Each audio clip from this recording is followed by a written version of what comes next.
ဒီနေ့လူငယ်တွေကိုညံ့နေလို့လူကြီးတွေတော်ပြောကြတယ်လူငယ်တွေကိုညံ့နေလို့ပြောရင်ကျွန်တော်လည်းပြောပြတယ်လူငယ်တွေညံ့ပါဘောလူငယ်တွေအတူတူရဲ့လူကြီးပါရှိတယ်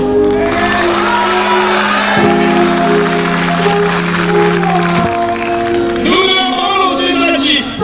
အောင်စံဒီကိုယ်တွေပါလေဘောချောအောင်စံကအသက်ငယ်ဆုံးရဝိကြီးရဲဘော်မောင်ပြီးဖလာအတူတူဘောတော့ဘောချောအောင်စံရဲ့ကြီးရဲ့ဒီနေ့ခေတ်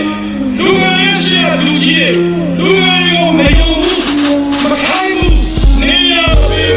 တကယ်လို့ဘောချောအောင်စံရဲ့ဆရာလူငယ်ကိုပေါ်မှာဟဲ့ကောအောင်စံမင်းအားရပါလားမဟုတ်လားငါတို့ဆိုပြီးစပွဲကိုသူ့မှာထိုင်နေလို့ကြီးဒီလိုအတားကြီးကိုပြည့်မြောင်းနေလို့လာကြီးတို့ခင်ဗျားညီရလဲပြည်သားဝင်ကြီးကဒီလိုဥပဒေအတူအားစနေနေဘောချုပ်ရဲ့အသက်ကြီးရဲ့ဘောချုပ်ဆရာအားပဲနေရာလူနေရာပေးရဲ့အားရလူကြီးရှိရတယ်